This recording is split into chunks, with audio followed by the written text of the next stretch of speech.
मैं हूं हुदा इकराम और आप देख रहे हैं BBC उर्दू का खुसूसी बुलेटिन। इस कोरोना से मुताल्लिक़ खुसूसी बुलेटिन में आप जान पाते हैं बहुत सी अहम कौमी और बैनुल-अक़वामी खबरें। आप हमारा ये बुलेटिन रोज़ाना देख सकते हैं पीर से जुमा। पाकिस्तान में कोरोना वायरस से मुतासर मरीज़ों की जो तादाद है उसमें अभी तक हमें कोई खातिर ख्वाह कमी देखने में नहीं मिली। अगर हम ताज़ा तरीन आदाद व शुमार पर एक नज़र डालें तो वो कुछ इस तरह से हमारे सामने आते हैं। इस वक्त पाकिस्तान में मुतासर मरीज़ों की तादाद है वो 9000 से ज़ायद हो चुकी है। इसके अलावा जो हलाकतें हैं वो 193 तक पहुँच चुकी हैं, जबकि सेहतयाब अफराद की जो तादाद है वो भी 2000 से तजावुज़ कर गई है, जो कि यकीनन एक अच्छी खबर है। लेकिन पाकिस्तान में लॉकडाउन में नरमी के बाद एक ही दिन में हमें कोरोना वायरस के मुतासरीन का जो फिगर्स है वो बढ़ता हुआ दिखाई दिया, जिसके बावजूद वफाक जो है उसकी तरफ से मुकम्मल लॉकडाउन अभी तक नहीं किया जा रहा। इसकी वजूहात क्या हैं और क्या ऐसा ना करने से मुल्क में कोरोना वायरस से मुतासर मरीज़ों की तादाद में इजाफा मज़ीद देखने को मिल सकता है, इसी सब के बारे में हमें बता रही हैं इस्लामाबाद से हमारी साथी साहर बलूच।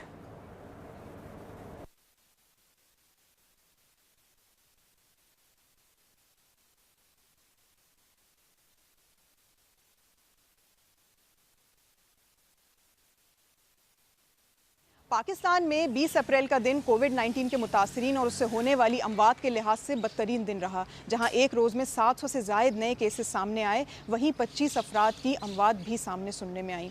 इस इजाफे के बाद पाकिस्तान में कोरोना वायरस से मुतासर होने वालों की तादाद में 9000 तक इजाफा हो चुका है और ये तादाद मज़ीद बढ़ने का खदशा है।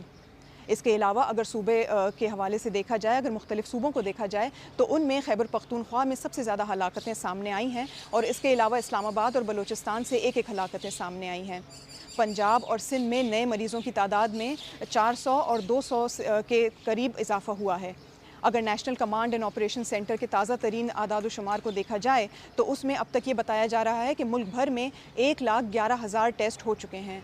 लेकिन इन आदाद शुमार के बावजूद मुल्क भर में अब भी जुज़वी लॉकडाउन नाफिज है, बल्कि मज़ीद लॉकडाउन में नरमी करने की भी बात की गई है। और वज़ीर आज़म इमरान खान ने कई मौक़ों पर इस बात पर जोर दिया है कि वो मुकम्मल लॉकडाउन नहीं करेंगे। इस मुकम्मल लॉकडाउन ना करने के पीछे उनकी वजूहात मज़दूर पेशा अफराद हैं और दिहाड़ीदार मज़दूर हैं, जिनके हवाले से वो कहते हैं कि वो उनकी तरजीहात का हिस्सा हैं और वो उनके नौकरी पर लात नहीं मारना चाहते। लेकिन साथ ही हुकूमती अरकान का ये भी कहना है कि इन तरजीहात में वो लोग भी शामिल हैं जो सनती शोबों से ताल्लुक़ रखते हैं, जिनको अपना बिज़नेस डूबने का भी ख़तरा है। इस हवाले से अब तक मुकम्मल लॉकडाउन करने के बारे में कोई ख़ास अमल नहीं किया जा रहा। लेकिन इसके साथ ही अगर देखा जाए तो अब माह रमज़ान सामने आ रहा है और माह रमज़ान में ये ख़दशा है कि जो मजहबी इज्तिमात हैं वो ज़्यादा होंगी और अगर मजहबी इज्तिमात होती हैं तो उससे खौफ ये पैदा हो रहा है कि मुल्क भर में कोरोना वायरस से मुतासर होने वालों की तादाद में मज़ीद इजाफा होगा। अब्दुल सत्तार ईधी के साहबजादे और ईधी फाउंडेशन के सरबराह फैसल ईधी में अब से कुछ देर पहले ये खबर आई कि उनमें कोरोना का जो वायरस का जो टेस्ट उनका होना था वो मुस्बत आया है। इस बात की तस्दीक की है साद ईधी ने BBC से बात करते हुए। उन्होंने बताया कि गुज़श्ता रोज़ कोरोना टेस्ट उनका लिया गया था और नमूना जब उनका लिया गया उसके बाद उसका नतीजा आ जाना था और वो नतीजा जो है मुस्बत आया है। उन्होंने ये भी बताया कि इस वक्त फैसल ईधी जो है वो सेल्फ आइसोलेशन या खुद साख्ता तन्हाई इख्तियार किए हुए हैं, घर में मौजूद हैं। हम ये भी आपको याद करवा दें कि चंद रोज़ कबल ही फैसल ईधी की मुलाकात हुई थी वज़ीर आज़म पाकिस्तान इमरान खान से और वहाँ पर उन्होंने एक चेक भी वज़ीर आज़म के रिलीफ फ़ंड में 1 करोड़ रुपए का जमा करवाया था। पंजाब की वज़ीर सेहत यास्मीन राशिद, उन्होंने अब से कुछ देर पहले एक प्रेस कॉन्फ्रेंस की और उनका ये कहना था कि पंजाब में अगरचे सबसे ज़्यादा केसेस हैं, लेकिन सूबे में तकरीबन 90% ऐसे केसेस हैं जिनमें या तो अलामात नहीं हैं और अगर हैं भी तो बहुत कम दर्जे की हैं। उन्होंने साथ ही साथ आज ये भी बताया कि सूबे में इस वक्त तकरीबन 19 अफराद ऐसे हैं जिनकी हालत तशवीशनाक है और नाजुक है और 7 ऐसे मरीज़ हैं जो इस वक्त वेंटिलेटर पर हैं। इस दौर में जब हर इंसान इस वबा से डरा हुआ है तो ये फितरी सी बात है कि अगर मौसम में तब्दीली आएगी और उसके मुताबिक मामूल का नज़ला ज़ुकाम या खांसी भी होगी तो फ़ौरी तौर पर यह ख़दशा होगा कि कहीं इंसान कोरोना का शिकार तो नहीं हो गया। कराची के जो कोरोना वायरस के ख़िलाफ़ जंग में सफ़े अव्वल पर काम करने वाले लोग हैं, यानी जो ईदी फाउंडेशन के रज़ाकार हैं, उन्होंने ये बात कही है कि लोग ख़ुद पर कोरोना का इतना खौफ तारी किए हुए हैं कि ज़रा सा भी उन्हें कोई मसला होता है तो उन्हें ये फ़ील होने लग जाता है कि कहीं वो कोरोना का वायरस का शिकार तो नहीं हो गए। तो इसके नतीजे में अब उनके पास गलत कॉल्स आना शुरू हो गई हैं। ये रज़ाकार लोगों से किस तरह से डील कर रहे हैं? अगर आप इनकी मुश्किल और दिलचस्प कहानी जानना चाहते हैं, पढ़ना चाहते हैं उनके डे टू डे मामलात क्या हैं, तो ज़रूर विज़िट कीजिए bbcurdu.com, जहाँ पर हमारे साथी रियाज सुहेल की एक तहरीर मौजूद है। उससे आपको बहुत सी दिलचस्प मालूमात मिलेगी। इसके अलावा पाकिस्तान के बाद अगर हम अब दुनिया भर का रुख करें तो वहाँ पर आदाद शुमार कुछ इस तरह से हमारे सामने आ रहे हैं। इस वक्त कोरोना वायरस से मुतासर अफराद की जो तादाद है दुनिया भर में वो 25 लाख से तजावुज़ कर गई है, जबकि अमवात जो हैं वो 1,70,000 से भी ऊपर निकल गई हैं। इसके अलावा हम ये भी देख रहे हैं कि कोरोना के फैलाव से बचने के लिए और इससे पैदा होने वाली जो माशी मुश्किलात हैं उनसे निमटने के लिए भी मुख्तलिफ ममालिक तरह तरह के इक़दाम कर रहे हैं। इसी सिलसिले में एक बड़ा कदम उठाया है अमरीका ने भी। जो अमरीकी सदर हैं डोनाल्ड ट्रंप, उन्होंने एक ऐलान किया है और वो ये कि अमरीका की इमिग्रेशन उन्होंने आर्जी तौर पर बंद कर दी है। अमरीका और दुनिया भर में इस किस्म के क्या नए ऐलानात हो रहे हैं, क्या क्या इक़दाम उठाए जा रहे हैं, ये बता रही हैं लंदन में मौजूद हमारी साथी आलिया नाज़की। अमरीकी सदर डोनाल्ड ट्रंप ने कहा है कि वो कोरोना वायरस की वबा की वजह से अमरीका होने वाली तमाम इमिग्रेशन को फ़िलहाल वक्ती तौर पर सस्पेंड कर रहे हैं, यानी उसे मुअत्तल कर रहे हैं, उस पर पाबंदी लगा रहे हैं। उन्होंने कहा कि वो इस बारे में एक एग्जीक्यूटिव ऑर्डर पर जल्द ही दस्तखत करेंगे। कौन कौन से इमिग्रेशन प्रोग्राम इससे मुतासर होंगे ये बात अभी वाज़ेह नहीं है। ताहम नाक़िदीन कहते हैं कि सदर ट्रंप कोरोना वायरस का नाम लेकर या उसके ज़रिए जो इमिग्रेशन है उस पर क्रैक डाउन करने की कोशिश कर रहे हैं। अमेरिका में इसी दौरान लॉकडाउन के ख़िलाफ़ मुजाहरे हुए हैं और वहाँ हलाक होने वालों की जो तादाद है वो 42,000 से ज़्यादा हो गई है। यहाँ बरतानिया में माहिरीन का कहना है कि अगर आम आवाम से ये कहा जाए कि वो घरों से बाहर मास्क पहन के निकलें तो जो तिब्बी अमला है उनकी जो सेफ्टी या हिफाजत है वो ख़तरे में पड़ सकती है, क्योंकि उनके लिए मास्क दस्तयाब फिर नहीं होंगे। जो आलमी इदारे सेहत है WHO, उसकी रिकमेंडेशन अब भी यही है कि आम आवाम को मास्क पहनने की ज़रूरत नहीं अनलेस वो ख़ुद बीमार हों या किसी मुतासरा फ़र्द की देखभाल कर रहे हों। इटली से आने वाली एक अच्छी खबर ये है कि वहाँ जो केसेस हस्पताल में ज़ेर इलाज हैं उनमें वबा के फैलने के बाद से पहली बार कमी वाक़ई हुई है। ये बहुत छोटी सी, बहुत ही कम कमी है, सिर्फ 20 केसेस, लेकिन इसे अहम और मस्बत तस्वुर किया जा रहा है। इटली में अब तक इस वबा की वजह से 24,000 से ज़्यादा लोग हलाक हो चुके हैं। इसी दौरान जर्मनी में जो लॉकडाउन है उसे 1 माह पूरा हो गया है, लेकिन अब उसमें कुछ नरमी की जा रही है। कुछ छोटी दुकानों, साइकिलों और गाड़ियों की दुकानों को खुलने की इजाज़त दी गई है। जर्मनी ने पिछले हफ्ते कहा था कि उन्होंने जो इन्फेक्शंस की जो शरह है, जो कर्व है, उसको फ्लैटन कर दिया है और ये कि उन्होंने इस वबा के फैलाव पर अब काबू पा लिया है। जर्मनी में इस वबा की वजह से 4,500 के करीब लोग हलाक हुए हैं। इस मुश्किल की घड़ी में कई ऐसे लोग हैं, कई ऐसे इदारे हैं जो आवाम की मदद के लिए सामने आ रहे हैं। ऐसे में मारूफ मल्टीनेशनल कंपनी अलीबाबा के जो बानी हैं जैक मा, उन्होंने भी अपनी खिदमात लोगों के लिए जो है उन्होंने पेश की हैं। उन्होंने कहा है कि वो आलमी इदारा सेहत को यानी WHO को तकरीबन 10 crore mask, 1 crore N95 mask और 10 लाख टेस्ट किट्स फराहम करेंगे। उन्होंने ट्विटर पर अपने एक पैगाम में इनसे ये सारी डिटेल्स जो है लोगों के साथ शेयर की हैं और उनका ये भी कहना था कि ये इमदाद दुनिया के 150 से ज़ायद ममालिक और ख़ित्तों में पहुँचाई जाएगी, ख़ास तौर पे वो हिस्से जहाँ पर ज़्यादा ज़रूरत है और लोग जो हैं अभी मुंतज़िर हैं कि उन तक किसी भी तरह की इमदाद, चाहे वो तिबी इमदाद है या माली इमदाद है, वो उन तक पहुँचे। इंडिया की बात करें अगर हम, तो वहाँ पर जनूबी इंडिया में कम से कम 20 अफराद को गिरफ्तार किया गया है, क्योंकि उन्होंने एक मारूफ डॉक्टर जो कि कोरोना वायरस से जिनकी हलाकत हुई थी उनकी तदफीन को पुरतशद्दुद तरीके से रोकने की कोशिश की थी। ये हैं वो डॉक्टर साइमन हर्क्यूलिस, जिनके ख़ानदान और दोस्तों को इतवार की उस रात जो है तशद्दुद का निशाना बनाया गया था जब वो उनकी लाश को मद्रास से चेन्नई लेकर जा रहे थे। इंडोनेशिया के सदर ने भी रमज़ान के बाद मुसलमानों के इज्तिमात पर पाबंदी आयद कर दी है। ये ऐलान उन्होंने कर दिया है। इसका मकसद यकीनन यही है कि कोरोना वायरस की वबा से लोगों को महफूज रखा जाए, इज्तिमात से गुरेज किया जाए। लेकिन माहिरीन का ये कहना है कि हुकूमत ने ये जो भी कदम उठाया है ये उठाने में बहुत देर कर दी है, क्योंकि इसके बीच में बहुत से लोग एक्सपोज्ड होंगे इस वायरस को और उसके बाद अगर ये वबा मज़ीद फैली तो उसे रोकना बहुत मुश्किल हो जाएगा।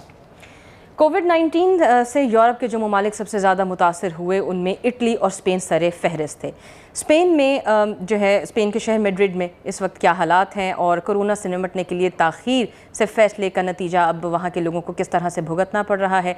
वहाँ पर मौजूद एक पाकिस्तानी हमारे जो नौजवान हैं मूसा वड़ाइच, उन्होंने हमारे साथी BBC के फुरकान इलाही से वहाँ की हालात के मुताल्लिक एक वीडियो शेयर की है। हम चाहते हैं कि वो आप भी देखें। अस्सलाम वालेकुम नाजरीन, मैं हूँ मूसा वड़ाइच और मैड्रिड से जो है वो इस वक्त मैं बोल रहा हूँ। स्पेन में जो लॉकडाउन चल रहा है तो आज हम थोड़ी सी बात करेंगे स्पेन में सिचुएशन जो है वो किस तरह की है, लोग किस तरह जो है वो ज़िंदगी गुजार रहे हैं। अगर ओवरऑल हम लॉकडाउन की बात करें स्पेन में, तो स्पेन में जो फर्स्ट जो लॉकडाउन अनाउंस हुआ था वो 14 मार्च को अनाउंस हुआ था लॉकडाउन। तो उसके बाद उसको जो 14 मार्च से 1 अप्रैल तक जो है वो अनाउंस किया गया था, उसको बढ़ा के फिर जो है वो 14 अप्रैल तक किया गया था। फिर उसको दोबारा जो है उसमें तोसी की गई है, वो 26 अप्रैल तक है। इस तरफ आप देखेंगे सारी मार्केट, आप देखें ये पूरी मार्केट जो है वो सारी जो आम नॉर्मल जो शॉप्स हैं, जो कैफेटेरियाज़ हैं, फ़ास्ट फूड की शॉप्स हैं, ये आप देखें कि ट्रैवल एजेंसी है, इस तरह की सारी शॉप्स जो हैं वो जो जितने भी ऑफिस हैं वो सारे बंद हैं। इधर जो सिचुएशन देख के मैं पाकिस्तान की जो पब्लिक है, पाकिस्तान की जो आवाम है, उनको मैसेज यही देना चाहूँगा कि इसका जो है वो बहुत ज़्यादा जो है वो इसका ख्याल करें, इसकी केयर करें, ताकि जो है वो ज़्यादा लोग जो है वो इफ़ेक्ट ना हो, नुकसान ज़्यादा ना हो। क्योंकि पॉपुलेशन का अगर डिफरेंस देखा जाए तो स्पेन की जो टोटल पॉपुलेशन है वो 4.5 करोड़ है। तो पाकिस्तान की पॉपुलेशन को अगर देखें तो पाकिस्तान में अगर इसकी ज़्यादा इन्फेक्शन जो है वो हुई तो फिर उसका नुकसान जो है वो बहुत ज़्यादा होगा। इस चीज़ को मद्देनज़र रखते हुए जो है वो आवाम को, पब्लिक को ये सोचना चाहिए, अपने लिए सोचना चाहिए, अपनी फैमिली के लिए सोचना चाहिए, अपने बच्चों के लिए सोचना चाहिए, अपने पेरेंट्स के लिए सोचना चाहिए कि इसका जो है वो बहुत ज़्यादा जो है वो केयर करें। इस वक्त जो पाकिस्तानी कम्यूनिटी का इस वक्त जो मुतालबा है वो यही है कि हुकूमत पाकिस्तान को इस हवाले से जो है कोई वाज़ेह हिकमत अमली का ऐलान करना चाहिए। कुछ वाज़ेह हिकमत अमली ऐसी बनाई जाए ताकि जो लोग इधर जिनकी अमवात हुई हैं, जो मुल्क से बाहर हैं, रोज़गार के सिलसिले में उनकी जो अमवात हुई हैं, उनको जो है वो किसी तरीके जो है वो ऐसी कोई एमरजेंसी फ़्लाइट्स जो हैं वो अरेंज की जाएँ ताकि उनकी बॉडीज़ को जो है वो डेड बॉडीज़ को पाकिस्तान ले जाया जा सके, ताकि उनकी तदफीन जो है वो अपनी मिट्टी में हो सके। पाकिस्तान में इस वक्त मौसम बदल रहा है। सर्दियों से गर्मियों की तरफ मौसम का ये ट्रांजिशन का सिलसिला अब जारी है और इस ट्रांजिशनल पीरियड में अमूमन हम ये देखते हैं कि मौसमी बुखार होता है, ज़ुकाम है और लोगों को अक्सर खांसी भी शुरू हो जाती है।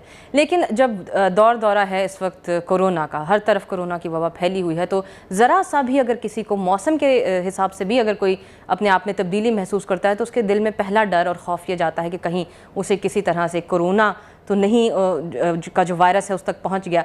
अगर ये डर है तो इस डर से निकलने का और इस खुद को इस कन्फ्यूजन से निकालने के लिए हुकूमत पाकिस्तान ने एक ऐप लॉन्च की है। ये ऐप से आप मुस्तफ़ीद हो सकते हैं घर बैठे, लेकिन ये ऐप है क्या और ये काम किस तरह से करती है, ये जानने के लिए हमारे साथ हैं हमारी साथी सना आसिफ डार, जो इसकी सारी डिटेल्स हम तक पहुँचा रही हैं। पाकिस्तान गवर्नमेंट ने कोविड-19 के हवाले से एक ऐप लॉन्च की है। ठीक है, आप अपने मोबाइल में उस ऐप को डाउनलोड करके उस हवाले से मालूमात हासिल कर सकते हैं कि आप जिस इलाके में रह रहे हैं उसमें कोविड-19 के कितने केसेस हैं, इसके अलावा पाकिस्तान में इसके कितने केसेस हैं। अपने ऐप स्टोर पे जाएं और आप जाकर कोविड-19 लिखें तो ये ऐप आपको नज़र आ जाएगी। डैशबोर्ड में पाकिस्तान में इस वक्त कोरोना के जितने भी केसेस हैं उसके बारे में है। ठीक है, जितने रिकवर हो चुके हैं मरीज़ उनकी तफसीलात हैं, जितनी डेथ्स हो चुकी हैं उसकी तफसीलात हैं और कुछ जो पेशेंट क्रिटिकल हैं उनके बारे में बताया गया है।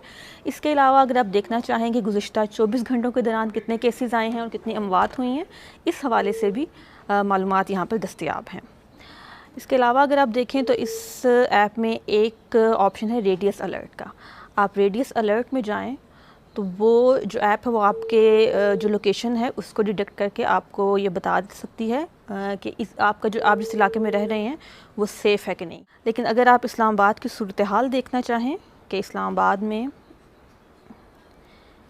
क्या चल रहा है तो आप ये देखें, ये आप इस्लामाबाद में जाएं और आपको इस्लामाबाद में जो रेड पॉइंट्स हैं ये निशानदेही कर रहे हैं कि कौन कौन से इलाकों में केसेस सामने आए हैं। एक और इसमें ऑप्शन है कोविड-19 असेसमेंट का। मिसाल के तौर पर अगर आप को कोई लगता है कि आप में कोई अलामात ज़ाहिर हो रही हैं तो आप ऐसा करें कि आप इस पे जाएं और वो आपसे पहले पूछेंगे, क्वेश्चन होगा आर यू पाकिस्तानी, यस। फिर वो आपकी जेंडर पूछेंगे, जेंडर के साथ आपको आपकी एज बताना होगी। अगर आपको कोई सिम्टम्स शो हो रहे हैं तो आप उनका जिक्र करें। चूँकि मुझे कोई सिम्टम्स शो नहीं हो रहे तो मैं नन ऑफ दीज करके इसको आगे जाएंगे। फिर वो आपके बॉडी का टेम्परेचर भी पूछेंगे, ये भी पूछेंगे कि आपको किसी किस्म की कोई बीमारी है तो आप उस पर क्लिक करेंगे। फिर वो आपसे ये भी पूछेंगे कि क्या आप ने किसी को कोरोना वायरस के किसी मरीज़ से आप राब्ते में आए हैं, तो वो बताएं, अगर नहीं आए तो आप वो भी बता सकते हैं। इस पे मेरा जो रिज़ल्ट आया वो ये है कि your symptoms are low, please take rest और कॉल 1166। इसके अलावा अवेयरनेस वीडियोस भी यहाँ पे मौजूद हैं, ये आपको नजर आएंगे अभी। ये देखें जी, ये अवेयरनेस वीडियोस हैं सारी। तो ये एक ऐप है जो कि काफ़ी यूज़फुल है। अगर आप घर बैठे, अगर आप में सिम्टम्स शो हो रही हैं और आप जानना चाह रहे हैं कि आप में कोरोना की कोई अलामात हैं और कोई आप ज़रा आपको लग रहा है कि आप इससे मुतासर हो सकते हैं, तो आप वो भी जान सकते हैं। इसके अलावा अगर आप कोरोना के बारे में मालूमात लेना चाहें कि बीमारी क्या है, ये कितनी ख़तरनाक है, इस हवाले से वीडियोस और काफ़ी ज़्यादा और भी चीज़ें और इन्फॉर्मेशन इस पर मौजूद है। इस खुसूसी बुलेटिन के ज़रिए रोज़ाना हमारी यही कोशिश होती है कि कोरोना वायरस से मुतल्लिक अगर कोई सवालात आपके जहन में गर्दिश कर रहे हैं तो वो आप हमसे शेयर करें, ताकि उनके जवाबात हम माहिरीन की तहकीक से पढ़कर या उनसे बात करने के बाद आप तक पहुँचाएँ। इसी तरह आज भी कुछ लोगों ने हमसे सवाल किए हैं और वो हम आपके सामने आज ही रख रहे हैं। जैसे इरफान बंगश हैं, उन्होंने आज हमें ये सवाल किया कि क्या मोबाइल फ़ोन की सतह पर कोरोना वायरस काफ़ी देर तक रह सकता है, और अगर रह सकता है तो कितनी देर तक रह सकता है। इसी सवाल का जवाब तलाश किया है मेरे साथी साद सुहेल ने। साद सुहेल, माहिरीन की जो भी आपने रिसर्चेस पढ़ी हैं या जिनसे बात की है, वो इस बारे में क्या कहते हैं कि मोबाइल फ़ोन तो हर वक्त हर किसी के हाथ में है अब? बिल्कुल हुदा, इसी हवाले से बहुत से सारिफीन ने सवाल पूछा, क्योंकि मोबाइल फ़ोन का ना सिर्फ ये पूछा कि क्या सतह पर कोरोना वायरस कितनी देर रह सकता है, बल्कि उसका इस्तेमाल बहुत किया जाता है। और किसी का अगर फ़ोन आप इस्तेमाल कर रहे हैं तो सतह के हवाले से ये आलमी इदारा सेहत ने कहा है कि किसी भी सख्त सतह पर कोरोना वायरस बिलखसूस उस पर कोई रिसर्च नहीं की गई कि वो कितनी देर तक सतह पर रह सकता है, मगर उसकी मुख्तलिफ़ किस्में हैं, जिस तरह सार्स हो गई, मर्स हो गई, उनकी मुतालिक जितनी रिसर्च हुई है उसके हवाले से ये कहा गया है कि ये जो वायरस है वो 2 घंटे से तकरीबन ज़्यादा से ज़्यादा 9 दिन तक एक सतह पर रह सकता है। तो वो ये कह रहे हैं कि इनकी जो फैमिली है कोरोना की, जिस तरह की कोविड-19 उसकी फैमिली से ही ताल्लुक़ रखता है, तो उसमें काफ़ी हद तक ममासलत है। उसके अलावा माहिरीन ये भी कहते हैं कि 72 घंटे के बाद इसकी जो बीमारी पैदा करने में आप में सलाहियत होती है वो कम हो जाती है, 3 दिन के बाद जो है। उसके अलावा खांसी जो है, कहा जाता है कि अपना मुंह ढांप के रखें और कवर कीजिए अपने मुंह को। वो इसलिए कहा जाता है कि ये वायरस जो है वो मुंह और नाक के ज़रिए जा सकता है। तो ये हमारी जो BBC उर्दू है उसने कुछ वीडियोस भी इस हवाले से दी हैं कि किस तरह से आप अपने मोबाइल फ़ोन को जो जरासीम है उससे पाक कर सकते हैं। तो वो वीडियो भी हमारे सार्फिन देख सकते हैं। तो इसलिए ये कहा जाता है कि मोबाइल इस्तेमाल करने से पहले भी आप हाथ धोएं और मोबाइल को भी सही तरह से साफ़ करें, और उसके बाद भी मोबाइल इस्तेमाल करने के बाद भी अपने हाथ धोएं। यानी इस बारे में WHO की कोई वार्निंग या एडवाइजरी तो नहीं है, लेकिन लोगों को ये इस बात ही की तलकीन की जा रही है कि वो उसको साफ़ सुथरा रखें, बेहतर। अच्छा, इसके अलावा एक और सवाल जो अब्दुल रहमान मेमन ने हमसे किया है वो ये कि क्या कलौंजी के इस्तेमाल से कोरोना वायरस से बचा जा सकता है? जी हुदा, इस तरह की तो बहुत सी जो देसी टोटके हमारे सोशल मीडिया पेजेस पे गर्दिश कर रहे होते हैं, और कलौंजी उनमें से एक ही है, क्योंकि उसके अलावा भी बहुत से ऐसे लहसुन की बात की गई, प्याज की बात की, लीमू की बात की गई, बिल्कुल। तो इस तरह की बहुत सी चीज़ें हैं जो गर्दिश कर रही हैं सोशल मीडिया पर हमने जितनी तहकीक की और माहिरीन के मुताबिक कोई साइंसी तहकीक या मुसद्दिका कोई ऐसी मालूमात हमारे पास नहीं जो ये कह सकें कि इससे कोरोना वायरस से बचा जा सकता है। इसके अलावा ये ज़रूर कहा गया है कि ये जो कलौंजी जैसी चीज़ या लीमू वो एक सेहत बख्श ग़िज़ा है, तो आपको वैसे खानी चाहिए, लेकिन कोरोना वायरस से उसका बचाव नहीं है। इस हवाले से हमारी एक BBC उर्दू पर दोबारा वीडियो भी पड़ी है जिसमें पाकिस्तान मेडिकल एसोसिएशन से ताल्लुक़ रखने वाले डॉक्टर टीपू सुल्तान, उनसे हमारी बात हुई, जिनका ये कहना था कि किस तरह से ये सारे जो टोटके हैं उन पर ज़्यादा ध्यान ना दिया जाए, क्योंकि अगर ज़्यादा मिकदार में इनका इस्तेमाल किया जाता है तो हो सकता है कि मुज़र सेहत भी हो। तो सिर्फ ये सुन के कि इससे कोरोना वायरस से बचा जा सकता है, लोगों को इस पर ज़्यादा ध्यान नहीं देना चाहिए। बहुत शुक्रिया Saad Suhail, thank you very much. बहुत जो है अच्छे तरीके से माहिरीन की राय के साथ उन्होंने कोशिश की कि आपके सवालात के जवाबात हम दे सकें। हमारा ये सिलसिला रोज़ाना की बुनियाद पर जारी रहता है, इसलिए हम चाहते हैं कि आप हमें जो है हमारे फेसबुक पेज पर या हमारे ट्विटर पेज पर अगर हमें फॉलो कर रहे हैं तो वहाँ के कमेंट सेक्शन में आप अपने सवालात ज़रूर हमसे शेयर करें। हमारी यही कोशिश होगी कि माहिरीन की रहनुमाई के बाद उनके जवाब आप तक पहुँचाएँ। अब बात करते हैं सोशल डिस्टेंसिंग के इस दौर में सोशल मीडिया पर वायरल होने वाली एक दिलचस्प वीडियो की। वीडियो जुड़ी है कनाडा के वज़ीर-ए-आज़म जस्टिन ट्रूडो से। जस्टिन ट्रूडो को बहुत से लोग ऑल ओवर द वर्ल्ड बहुत पसंद करते हैं, उनकी शख्सियत से मुतासिर हैं और बहुत कहा जाता है कि सहरंगेज़ शख्सियत है, खुश लिबास भी माने जाते हैं और खुश शक्ल भी बहुत लोग उन्हें मानते हैं। इसके लिए वो अपनी सोशल मीडिया पर जो है गर्दिश करते रहते हैं किसी न किसी बात पर।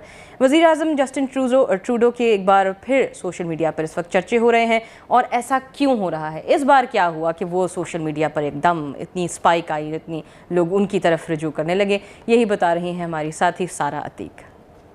दुनिया भर में लॉकडाउन की वजह से जहां बहुत से कारोबार बंद हैं, वहीं हजाम की दुकानें यानी बार्बर शॉप्स भी इसमें शामिल हैं, जिसकी वजह से बहुत से लोग या तो घर में खुद बाल काटने पर मजबूर हैं, वरना कुछ लोग लॉकडाउन खत्म होने का इंतजार कर रहे हैं। ऐसा लगता है कि कनाडा के वज़ीर-ए-आज़म जस्टिन ट्रूडो भी इन्हीं लोगों में शामिल हैं, क्योंकि हाल ही में उन्होंने एक प्रेस कॉन्फ्रेंस के दौरान उनकी लंबी जुल्फें उनके माथे पे आ गिरी और उन्होंने बड़े ही एक अच्छे अंदाज से उनको पीछे कर लिया अपने हाथों से। उनका ये अंदाज लोगों को इतना भाया कि वो इसकी वीडियो सोशल मीडिया पर शेयर करते नहीं थक रहे। किसी ने उनकी ये वीडियो स्लो मोशन के साथ शेयर की, तो किसी ने इसके पीछे उड़े जब जब जुल्फे तेरी कवारियों का दिल मचले जैसे गाने लगाए। एक सारिफ का कहना था कि अगर जस्टिन ट्रूडो इस वक्त एक प्रोफेशनल हेयर कट को छोड़ सकते हैं तो आप क्यों नहीं। और अगर गुड लुक्स की बात की जाए और वज़ीर-ए-आज़म इमरान खान का जिक्र ना हो, ऐसा कैसे मुमकिन है। तो कुछ लोगों ने जस्टिन ट्रूडो की गुड लुक्स का मवाजना वज़ीर-ए-आज़म इमरान खान के साथ किया। तो कुछ सारिफीन का कहना था कि जब इमरान खान एक ट्रैक सूट पहनते हैं तो लोग उन पर तनकीद करते हैं, लेकिन जब जस्टिन ट्रूडो जैसा वज़ीर-ए-आज़म नॉन प्रोफेशनल हेयर कट में आता है तो सब उसकी तारीफ़ें करते हैं। तो ऐसा डबल स्टैंडर्ड्स क्यों हैं लोगों के। तो एक सारिफ ने तो इस हद तक कह दिया कि अगर जस्टिन ट्रूडो पाकिस्तान में इलेक्शन लड़े तो वो ज़रूर जीतेंगे।